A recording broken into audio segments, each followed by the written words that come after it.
Hello students. सो आज हम mathematics का प्रैक्टिस पेपर जो DOE से हमें मिला हुआ है उसमें क्वेश्चन नंबर 1 में जो फोर्थ पार्ट है उससे आप स्टार्ट करते हैं। पहले जो 3 पार्ट थे क्वेश्चन नंबर 1 के वो मैं आपको लास्ट वीडियो में करवा चुकी हूँ। ओके, सो यहाँ पर जो क्वेश्चन है वाक्य द क्विक, आप देखोगे इसका है the quick brown fox jumps right over the little lazy dog. Okay, इसमें आपको क्या करना है, ये पूरा जो सेंटेंस है, पूरा ये जो वाक्य है, इसमें आपको बताना है में अक्षर ई कितनी बार है। तो अगर आप ढंग से चेक करोगे तो इसमें एक तो ये ओवर है, ओवर में ई है और लिटिल में ई है। ओके, तो यहाँ पर आपको अगर पूरा सेंटेंस आप चेक कर लोगे तो उसमें आपको 2 ही टाइम ई दिखेगा, एक ओवर में यहाँ पर और एक लिटिल में ये। ठीक है, तो हमें 2 टाइम्स ही ई दिखा है तो इसलिए यहाँ पर 2 आ जाएगा। ठीक है, आंसर जो होगा आपका ऑप्शन नंबर 1 होगा 2। अब ये है 5th पार्ट, वह अभाज्य संख्या जो 5 से विभाज्य है।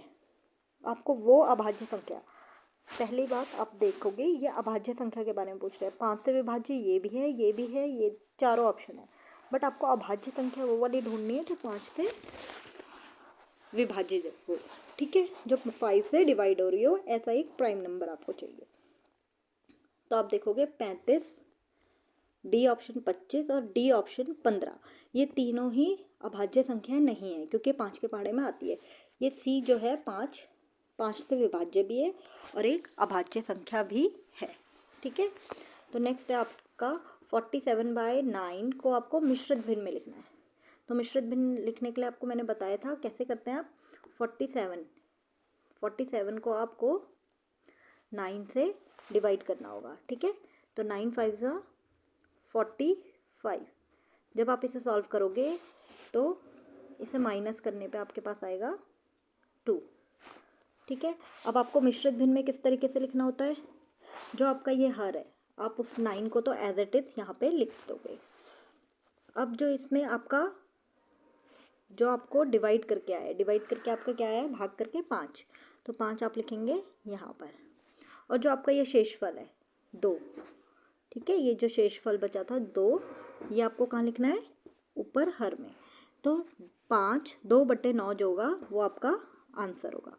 तो इसमें जो आपका आंसर है वो होगा 5 9/2, ये वाला B option. Okay, now next question जो है आपका वो है 50 मीटर लंबे एक आयताकार बगीचे का क्षेत्रफल 1000 मीटर स्क्वायर है, बगीचे की चौड़ाई। तो देखो अगर आपको 50 मीटर एक लंबे आयताकार, आयत पहले होता कैसे है आप एक बार देख लो। आयत की लंबाई होती है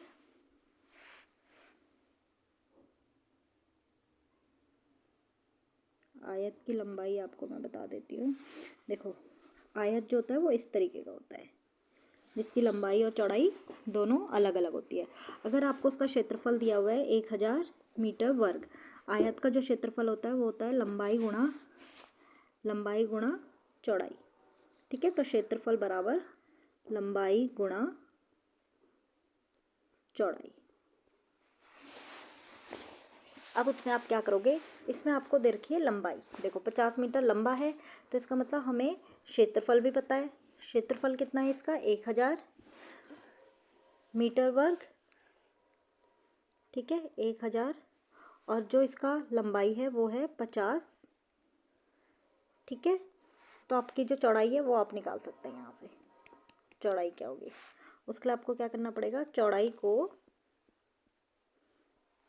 के लिए आपको जो उसका क्षेत्रफल है 1000, उसको आपको 50 से भाग करोगे। जब आप 50 से भाग करोगे तो आपके पास आ जाएगा ये 20 मीटर। ठीक है, कितना आएगा, 20 मीटर। तो ये आपका ए ऑप्शन बिल्कुल ठीक हो जाएगा।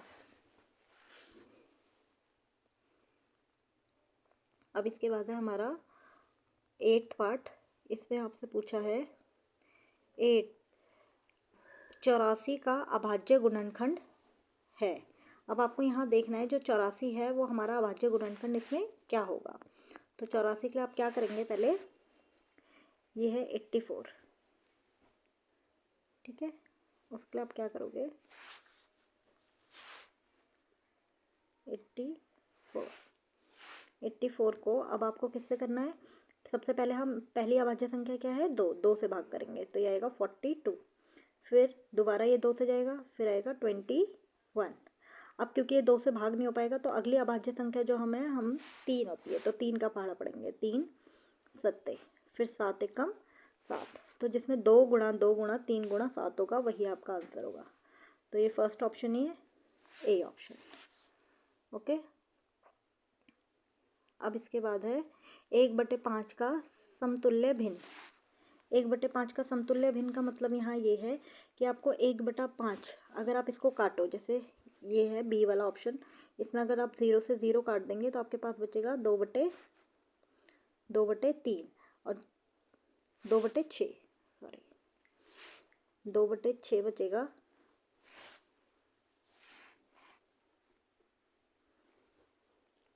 2/6 बचेगा, जिसमें से अगर जब आप 2 के ही पहाड़े से कैसे काटेंगे तो 1/3 आएगा। ठीक है, ऐसे ही आप जब सी पार्ट में काटेंगे तो 12 के पहाड़े से कट जाएगा और आएगा 1/5। तो अगर ये 1/5 आ रहा है तो इसका मतलब यही हमारा आंसर है।